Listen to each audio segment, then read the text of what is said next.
हर कोशिश में शायद सफलता ना मिले, लेकिन हर सफलता का कारण कोशिश ही होती है। इन पंक्तियों को याद रखते हुए इस बात को हमेशा आप याद रखिएगा कि इस मृत्यु लोक में कोई भी काम बिना एक्शन के नहीं होता है। आपने कुछ करने के लिए इच्छा की, कुछ पाने के लिए इच्छा की, और आपकी उस इच्छा से कुछ होना जाना नहीं है। जब तक कि आप उस एक्शन को इम्प्लीमेंट नहीं करेंगे, उस चीज़ को पाने के लिए इम्प्लीमेंट नहीं करेंगे, आपके पास वो जो डिज़ायर है, डिज़ायर बन के ही रह जाना है। उसको फिजिकल फॉर्म में आपके पास प्रेजेंट नहीं हो पाएगी। तो सिंपल सा मैं कहना सिर्फ इतना चाहता हूँ कि जो भी आप अचीव करना चाह रहे हैं, जो भी पाना चाह रहे हैं, उसके लिए आपको एक्शन में आना पड़ेगा। बिना एक्शन में आए इस वर्ड पे मिलता कुछ नहीं है। तो always be in action. Okay, आज हम लोग जो टॉपिक डिस्कस करने वाले हैं that is the projectile motion. बहुत ही इंटरेस्टिंग और इंपॉर्टेंट टॉपिक है।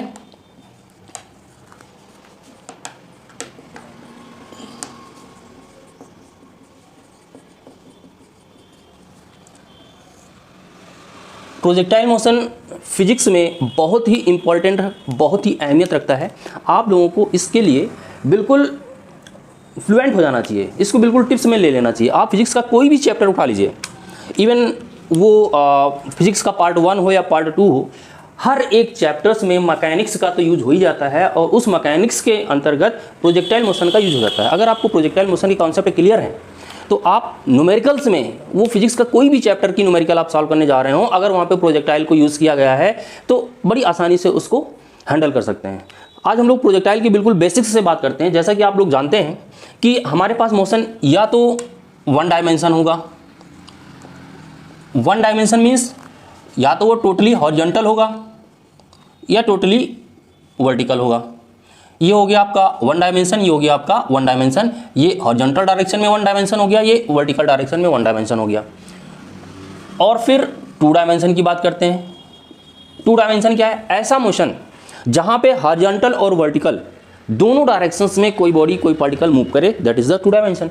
तो जब हम 2 डायमेंशन की करते हैं तो हमारे पास हॉरिजॉन्टल डायरेक्शन में भी वेलोसिटी स्पीड होनी चाहिए और वर्टिकल डायरेक्शन में भी वेलोसिटी स्पीड होनी चाहिए। तो जब 2 डायरेक्शन में हम लोग काम कर रहे हैं तो ऐसा कोई पार्टिकल जो ऐसी सिचुएशन में मूव कर रहा है उसको हम लोग बोलेंगे 2 डायमेंशन। तो जो हमारा प्रोजेक्टाइल मोशन है, ये प्रोजेक्टाइल मोशन 2 डायमेंशन मोशन के अंतर्गत इसको हम लोग कंसिडर करते हैं।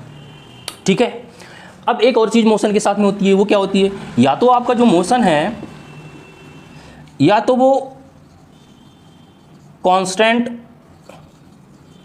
स्पीड या वेलोसिटी से हो रहा होगा, और अगर वो कांस्टेंट नहीं है तो एक्सेलरेशन से हो रहा होगा।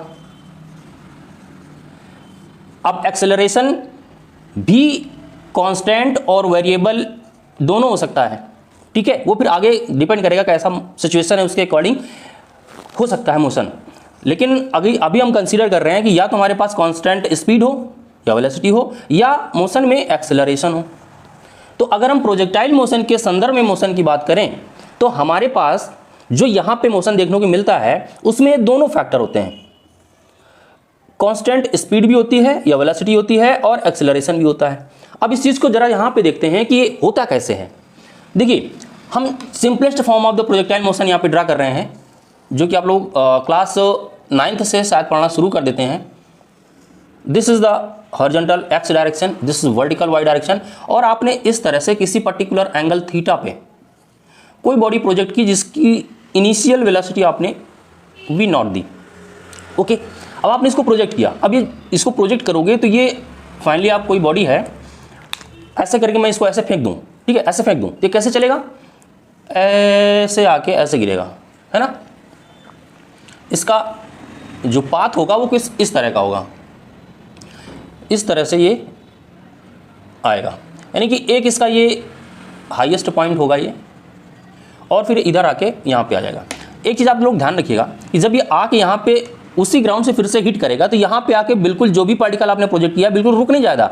यहाँ के बाद ये ऐसे ऐसे ऐसे ऐसे कुछ मोशन करने के बाद यहाँ पे आके स्टॉप होता है ना। लेकिन जब हम प्रोजेक्टाइल मोशन की बात कर रहे हैं तो हम लोग पॉइंट ए से पॉइंट बी तक की बात करेंगे, हम सी की बात नहीं कर रहे हैं। इसके आगे वो किस तरह का मोशन कर रहा है फिलहाल हमारे इंटरेस्ट का एरिया नहीं है, हम लोग ए टू बी तक ही डिस्कस करना चाह रहे हैं। ठीक है, हम इस हाईएस्ट पॉइंट को एच बोल देते हैं, एच, इसको डी बोल देते हैं। ओके, इस मोशन में हो क्या रहा है कि पार्टिकल हमारा वर्टिकल भी चल रहा है और हॉरिजॉन्टल भी चल रहा है। इस डायरेक्शन में जो मोशन हुआ ये वर्टिकल हो गया, इस डायरेक्शन में जो मोशन हुआ ये हॉरिजॉन्टल हो गया।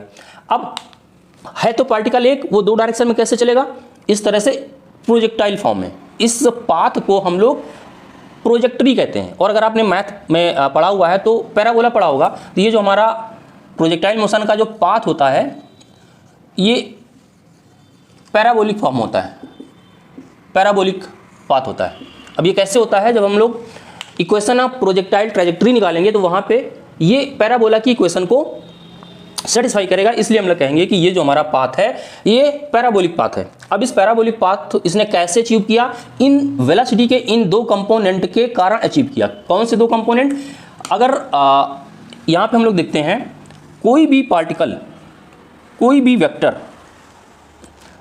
एक्स और वाई डायरेक्शन के बीच में अगर ड्रॉ किया जाता है थीटा एंगल से, तो इस वेक्टर का ये जो एक्स कंपोनेंट होता है ये वी कॉस थीटा होता है, और ये जो y कंपोनेंट होता है ये v साइन थीटा होता है। अब यहाँ पे जो हमारी ये v नॉट वेलोसिटी है, इसको हम लोग वेक्टर अगर एज ए वेक्टर ट्रीट करते हैं तो इसका जो x कंपोनेंट मिलेगा ये हमें यहाँ पे क्या मिलेगा, v cos theta, v not cos theta, और ये जो y कंपोनेंट मिलेगा ये क्या मिलेगा, v not sine theta. This is the initial point A, initial point पर वेलोसिटीज हैं एक्स डायरेक्शन की और ये वाई डायरेक्शन की। आप चाहें तो इसको वी एक्स से ट्रीट कर सकते हैं और इसको वी वाई से ट्रीट कर सकते हैं। यानी कि इस पार्टिकल की एक्स डायरेक्शन में जो वेलोसिटी वी एक्स है that is the V naught cos theta, और इसी पार्टिकल की वाई डायरेक्शन में जो वेलोसिटी है वो V Y that is the V naught sine theta. Okay, अब देखिए इस मोशन में हो क्या रहा है, जो ऐसे प्रोजेक्ट किया गया, इस प्रोजेक्शन में इनिशियल जो वेलोसिटी थी इसका जो, अगर हम यहाँ पे कोई एक पॉइंट ले लें तो यहाँ पर भी ये इस डायरेक्शन में होगा और ये कुछ Vx1 और ये Vy1, ऐसे अगर हम यहाँ पे कोई पॉइंट ले लें तो यहाँ पर भी ये ऐसे जाएगा V से, और इसका क्योंकि ये टोटल हॉरिजॉन्टल डायरेक्शन में है तो इसका जो वर्टिकल कंपोनेंट होगा यहाँ पर, वर्टिकल कंपोनेंट Vy ये 0 होगा। यानी कि टॉप पॉइंट पे प्रोजेक्टाइल मोशन का वर्टिकल कंपोनेंट वेलोसिटी का 0 हो जाएगा। वहां पे कौन सी वेलोसिटी होगी, केवल हॉरिजॉन्टल डायरेक्शन की वेलोसिटी होगी, ठीक है।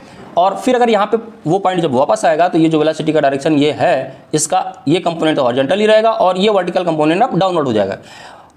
टॉप पॉइंट के, हाईएस्ट पॉइंट के पहले वर्टिकल वेलोसिटी अपवर्ड मिलेगी, हाईएस्ट पॉइंट के बाद वर्टिकल वेलोसिटी डाउनवर्ड मिलेगी। तो अब यहाँ पे जो Vy हो जाएगा वो इस तरह से डाउनवर्ड हो जाएगा, और ये जो आपका हॉरिजॉन्टल कंपोनेंट है ये ऐसे ही Vx बना रहेगा। तो अब देखिए इस मोशन में दूसरी विशेषता क्या है कि इसका जो हॉरिजॉन्टल कंपोनेंट है, उस हॉरिजॉन्टल कंपोनेंट की जो Vx वेलोसिटी है, ये जो इनिशियल वेलोसिटी थी V नॉट कॉस थीटा, ये till point A to till point B, ठीक है, A टू B तक की हम लोग बात कर रहे हैं। A से B तक इस पार्टिकल का horizontal component V naught cos theta यानी कि कांस्टेंट बना रहेगा। मैं ऐसा क्यों कह रहा हूं, मैं ऐसा क्यों कह रहा हूं कि पॉइंट A से पॉइंट B तक इस प्रोजेक्टाइल मोशन की हॉरिजॉन्टल कंपोनेंट वेलोसिटी का कांस्टेंट बना रहेगा। क्यों बना रहेगा, देखिए कोई भी पार्टिकल मूव करेगा अगर उसकी वेलोसिटी कांस्टेंट है, इट मींस उस पार्टिकल में कोई एक्सेलरेशन नहीं है, दैट इज एक्सेलरेशन वहां 0 है। ओके, यहां पे अब आप ये भी जानते हैं कि अगर किसी पॉइंट को, पार्टिकल को मूव कराना है और उसको एक्सेलरेटेड फॉर्म में मूव कराना है तो उसमें ऑलवेज आपको एक फोर्स अप्लाई करना पड़ेगा, क्योंकि आप लोग ने पढ़ा हुआ है F = ma, ठीक है।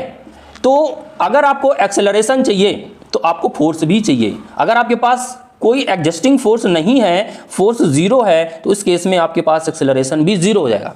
तो यहां पर जब प्रोजेक्टाइल मोशन में पार्टिकल मूव कर रहा है तो जो हॉरिजॉन्टल डायरेक्शन है, हॉरिजॉन्टल डायरेक्शन में आपके पास कोई ड्राइविंग फोर्स यहां नहीं है। जब कोई ड्राइविंग फोर्स हमारे पास नहीं है तो हमने इनिशियल जो भी वेलोसिटी पार्टिकल को प्रोवाइड की थी वो इनिशियल वेलोसिटी ही पूरे टाइम पीरियड के लिए कांस्टेंट वेलोसिटी बनी रहेगी हॉरिजॉन्टल डायरेक्शन में, है ना। V not cos theta always remains constant from A to B because there is no any driving force, hence there is no any acceleration in the horizontal direction.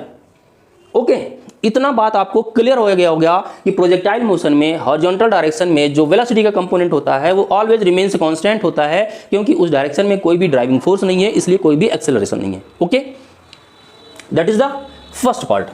अगर हम लोग अब vertical motion की बात करें,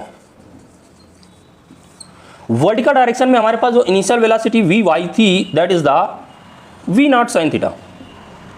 ये जो V0 sin थीटा t, ये क्या कांस्टेंट रह सकती है टिल आउट द मोशन?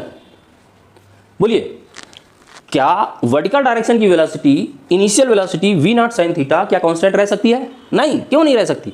क्योंकि जब भी आप किसी पार्टिकल को अंडर ग्रेविटी मोशन कराते हैं, यानी ऊपर फेंकें या ऊपर से नीचे फेंकें, तो आपको पता है ये ग्राउंड है, और ग्राउंड ऑलवेज, यानी कि जो हमारी अर्थ है, अर्थ ऑलवेज प्रत्येक पार्टिकल को जी एक्सेलरेशन से डाउनवर्ड पुल करती है। कोई भी बॉडी वर्टिकल मोशन में जब भी आप मोशन कराएंगे तो ऑलवेज अर्थ उसको अपनी तरफ अट्रैक्ट करेगी, यानी कि कोई भी बॉडी जब वर्टिकल मोशन में मोशन करती है, वर्टिकल डायरेक्शन में मोशन करती है, तो वहां पे ऑलवेज जी एक्सेलरेशन काम करता है, जो कि आप जानते हैं कि जी की वैल्यू 9.8 मीटर पर सेकंड स्क्वायर। तो जब ये एक्सेलरेशन वर्टिकल डायरेक्शन में, कांस्टेंट एक्सेलरेशन वर्टिकल डायरेक्शन में रहेगा, तो क्या वेलोसिटी कांस्टेंट रह पाएगी? नो। आपने जो initial velocity V0 sin theta दी थी, हाईएस्ट पॉइंट पहुंचने के पहले, ठीक है ना, जो हमारा G था, ये डाउनवर्ड डायरेक्शन में इस बॉडी को डी एक्सेलरेट करेगा, मतलब सभी जगह डाउनवर्ड एक्सेलरेशन। जी आपको रहेगा कि नहीं रहेगा? डी एक्सेलरेट करेगा मतलब एक्सेलरेशन डाउनवर्ड है, वेलोसिटी अपवर्ड है, दोनों की अपोजिट डायरेक्शन है, इसलिए ये एक्सेलरेशन इस वेलोसिटी के कंपोनेंट को धीरे धीरे कम करेगा, और जब धीरे धीरे कम करेगा तो एक पॉइंट ऐसा आएगा कि वो जीरो हो जाएगी, और जैसे ही वेलोसिटी का वर्टिकल कंपोनेंट जीरो हुआ, वैसे ही ये पार्टिकल हाईएस्ट जो हाइट अटेंड कर रहा था वहां पे अटेंड करना रुक जाएगा। वही जहां पे वर्टिकल वेलोसिटी जीरो हुई, वही उसका हाईएस्ट पॉइंट बन जाएगा। यानी कि ये जो हम बात कर रहे हैं, ये जो हाइट है h, ये वो हाईएस्ट पॉइंट कब मिलेगा? जब उसका वर्टिकल वेलोसिटी जीरो होगा। वर्टिकल वेलोसिटी जीरो क्यों होगा? क्योंकि डाउनवर्ड डायरेक्शन में ये जो g है, ये इसके वेलोसिटी को जीरो बना रहा है। ओके, अब यहां पे पार्टिकल पहुंचा, यहां पे पार्टिकल के पास क्या है? वर्टिकल कंपोनेंट जीरो हो चुका है, horizontal component v cos theta जो मैं बताया कि a से b तक कांस्टेंट बना रहेगा, ये अभी भी है, V0 cos थीटा यहाँ पर भी है, और यहाँ पे पास कोई वर्टिकल डायरेक्शन में वेलोसिटी नहीं है, लेकिन हॉरिजॉन्टल डायरेक्शन होने के कारण, हॉरिजॉन्टल डायरेक्शन में वेलोसिटी होने के कारण पार्टिकल आगे तो बढ़ेगा हॉरिजॉन्टल डायरेक्शन में। जैसे यहाँ से आगे बढ़ेगा, जी तो यहाँ भी भाई साहब लग रहा है, और जब जी यहाँ भी वर्किंग है, तो ये जी क्या करेगा कि यहाँ से जो वेलोसिटी जीरो हो गई थी डाउनवर्ड डायरेक्शन में, इस वेलोसिटी को फिर से बढ़ाना शुरू कर देगा, है ना। तो डाउनवर्ड डायरेक्शन में जब फिर से वर्टिकल वेलोसिटी बढ़ने लगेगी, तो ये पार्टिकल यहाँ से फिर तेजी से आना शुरू हो जाएगा, और यहाँ तक पहुँचते पहुँचते वो उतनी ही वेलोसिटी अटेंड कर लेगा जितनी वेलोसिटी यहाँ पे V0 sin theta upward direction में थी। उतनी वेलोसिटी हिट करने के जस्ट पहले अगर हम बात करेंगे, तो यहाँ पे V0 sin थीटा यहाँ पे वो अटेंड कर लेगा, लेकिन क्योंकि यहाँ पे कोलाइड कर जाएगा, तो कोलिजन के कारण वेलोसिटी वो जीरो होने की टेंडेंसी पे चली जाएगी, और पार्टिकल थोड़ा सा ऐसे उछलते हुए यहाँ पे आके रुक जाएगा। अब ठीक है, इतनी बात क्लियर? तो हम लोगों ने हॉरिजॉन्टल और वर्टिकल डायरेक्शन में वेलोसिटी किस तरह से वेरी करेगी, ये चीज़ यहाँ पे बिल्कुल समझी। अब इस प्रोजेक्टाइल मोशन में ये जो h है, ये आपकी h, ये मैक्सिमम हाइट होती है, मैक्सिमम हाइट। अब ये कैसे कैलकुलेट करते हैं, कितनी होती है, डिफरेंट प्रोजेक्टाइल मोशन में कैसे कैलकुलेट करेंगे, ये हम लोग आगे सीखने वाले हैं। और A to B ये जो डिस्टेंस है, इसको हम लोग रेंज बोलते हैं, हिंदी में परास कहते हैं, ये R होती है, ये रेंज होती है, ये A से B तक का जो डायरेक्शन है, और ये मैक्सिमम रेंज कह सकते हैं इसको, कुछ भी। इसकी भी कैसे कैलकुलेट करेंगे इसको भी हम आगे सीखने वाले हैं, ठीक है। हमारा वेलोसिटी का horizontal component V0 cos theta always रहना है, वर्टिकल कंपोनेंट इनिशियल ये था, इसके बाद फिर ये वेलोसिटी एट हाईएस्ट पॉइंट क्या हो जानी है, जीरो हो जानी है। इसके बाद फिर से ये जो v है, फिर से ये क्या होने लगेगा, बढ़ने लगेगा, बढ़ते बढ़ते कहाँ तक जाएगा, फिर से V0 sin थीटा तक को अटेंड कर लेगा कोलिजन के पहले, ठीक है। इस तरह से हमारी ये वेलोसिटी बढ़ती है। तो अभी हम लोगों ने प्रोजेक्टाइल मोशन का जस्ट एक बेसिक देखा।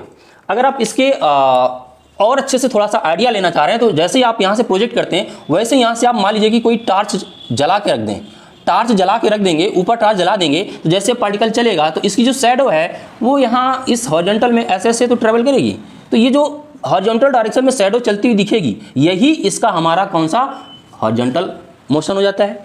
अगर यही टॉर्च आप इधर से जला दें इस डायरेक्शन से, तो ये जो प्रोजेक्टाइल मोशन की शैडो है वो इस वाई एक्सिस के ऊपर आके यहाँ पे पड़ेगी, और यही शैडो पहले आपको ऐसे यहाँ जाती हुई दिखाई देगी और यहाँ से वापस फिर ऐसे रिटर्न होती हुई वापस दिखाई देगी। तो ये जो शैडो है यही आपका वर्टिकल मोशन कंसीडर हो जाता है।